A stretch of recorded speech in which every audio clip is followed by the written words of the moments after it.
Welcome back. The urgent need to protect smallholder farmers and vulnerable communities from climate-related shocks in Nigeria have been brought to the fore at a high-level advocacy dialogue and flood impact report launch organized by the Heda Resource Center in the nation's capital, Abuja. Clevis correspondent was at the launch and brings us details. Nigeria is currently faced with food insecurity and climate change, which have been exacerbated by recent flooding resulting in crisis situation. Food waste, spoilage and loss account for approximately 40% of all food produced, leading to poverty, environmental degradation and life-threatening diseases. This significant deficit in food supply and security is attributed to man-made factors, including pests and diseases, lack of processing facilities and inefficient transport systems. With government intervention and support, these issues can be addressed. Community leaders from rural areas directly affected by the flooding and food insecurity have expressed frustration and the feeling of being abandoned by the government, expressing how their livelihoods and means of survival have been severely impacted. The smallholder farmers had been impacted. They lost their farmlands, they lost their homes, they lost their means of livelihoods and livestock to the flooding.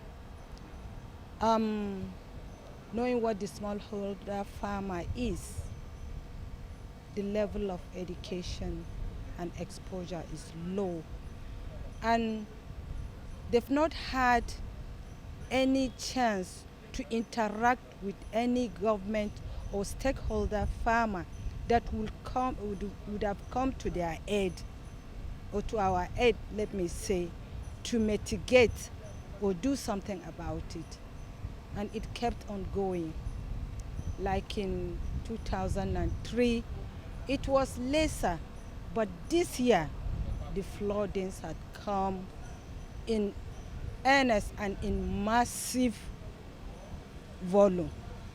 And Nigerian Association of Women in Agric, we have been working with Heda for a very long time now concerning weather.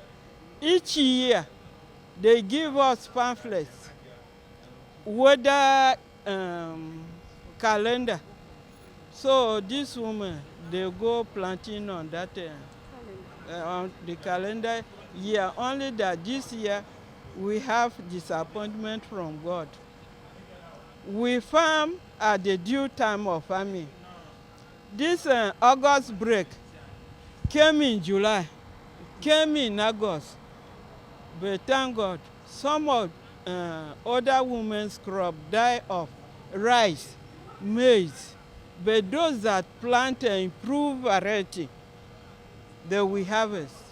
The Executive Secretary of Heda Resource Center, Suleiman Arigbabu, emphasized the need for government to take immediate action, issuing early warnings and implementing measures to support subsistence farmers and vulnerable communities. The impacts, the negative impact, if not totally avoided, can be drastically reduced on the farmers if only information is provided to them at the right time. So it is important that our farmers, so the whole idea, and for us why we're having this, is that can we change the strategy? Instead of saying, like now federal government is saying, okay, we are giving all the states affected 3 billion. That 3 billion will probably end up in the hands of those who do not deserve it, who didn't suffer any loss. That 3 billion will probably not get to the farmers who have suffered. We are saying that farmers can help themselves.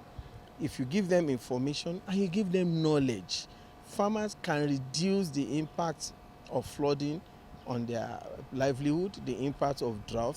Now many farmers suffered in this August break. Many here August break, they don't even know that it started from July. Areas that hitherto do not see much of August break are also witnessing, especially from middle belt up north. They are witnessing. So, but this information was out from beginning. But the information was unfortunately not available to most farmers.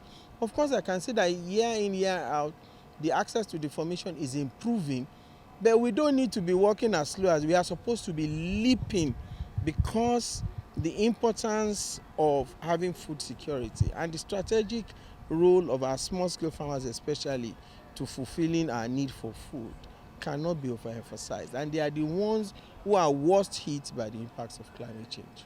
The Heda Resource Center report launch and advocacy dialogue aim to raise awareness and prompt action from the government and stakeholders to address the growing concerns for food insecurity and climate change in Nigeria, particularly in rural communities. Florence Joshua reporting for Clearview News Desk. On Facebook, Instagram and YouTube at Clearview News Desk, or via our handle on X, formerly known as Twitter at Clearview Online.